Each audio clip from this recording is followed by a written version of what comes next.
আসসালামু আলাইকুম। বাংলাদেশের সর্বশেষ আপডেট সংবাদে আপনাকে স্বাগত। শুরুতেই জানিয়ে দিচ্ছি সংবাদ শিরোনাম, এরপরে বিস্তারিত। এই মুহূর্তে হাতে পাওয়া গুরুত্বপূর্ণ আপডেট বাংলা সংবাদ। শুরুতেই জানিয়ে দিব কি কারণে দেশ ছেড়েছিলেন মাওলানা আজহারী। সর্বশেষ জানিয়ে দিব প্রবাসীদের ঝড় দেওয়ার উদ্যোগে নিয়েছে বাংলাদেশ ব্যাংক। এত সময় শুনছিলেন সংবাদ শিরোনাম, এখন থাকছে বিস্তারিত। দেশে ফিরেছেন জনপ্রিয় ইসলামী আলোচক মাওলানা মিজানুর রহমান আজহারী।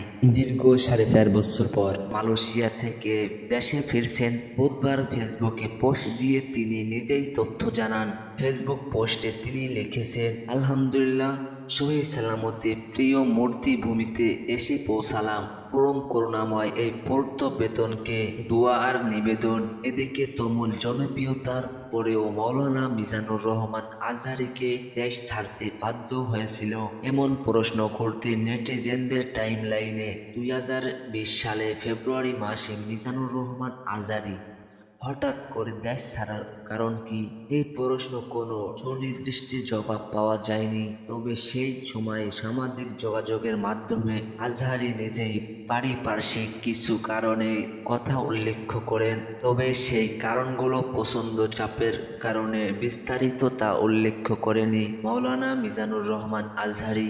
দেশ ছাড়ার প্রসঙ্গ নিয়ে একাধিক সূত্রে জানা যায়, 2020 সালে জানুয়ারি মাসে আজহারী এক মাহফিলে ভারতীয় নাগরিককে ধর্মান্তরে একটি ঘটনা নিয়ে ব্যাপক আলোচনার সৃষ্টি হয়। তৎকালীন আওয়ামী লীগের সরকার ভারত সরকারের আদর্শ চাপেই আজহারীকে দেশ ছাড়তে বাধ্য করে। মাওলানা মিজানুর রহমান আজহারী দেশ ছাড়ার বিষয়ে মনিরুল ইসলাম নামে একটা বক্তা বলেন, সপৃষ্ঠভাষী এক সাহসী একজন বক্তা মাওলানা মিজানুর রহমান আজহারী মাহফিলেতে বক্তব্য দেওয়ার সময় তিনি কাউকে পরোয়া করেন না।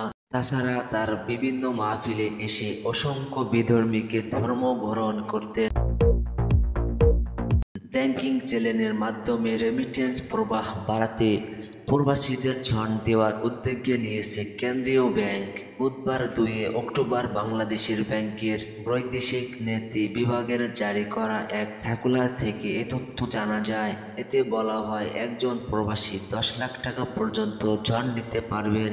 এই ঋণ প্রবাসীরা ইচ্ছামতো প্রয়োজনীয় খাতে ব্যয় করতে পারবেন। প্রসঙ্গক্রমে একদিন শুধুমাত্র সর্বোচ্চ আয়ের প্রবাসীরা গৃহ নির্মাণের কাজে স্বল্প পরিমাণে ঋণ নিতে পারবেন ব্যাংক থেকে। সার্কুলারে আরও বলা হয়, যেমন প্রবাসী বাংলাদেশি নাগরিক বিদেশে রয়েছে তারাই কেবল এই ঋণের জন্য বিস্তারিত হবেন।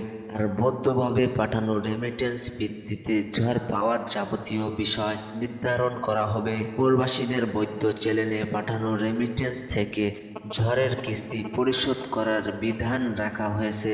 আর ঋণ দেওয়ার ক্ষেত্রে দেশের ব্যাংকিং প্রচলিত বাধা মেনে চলার জন্য বলা হয়েছে।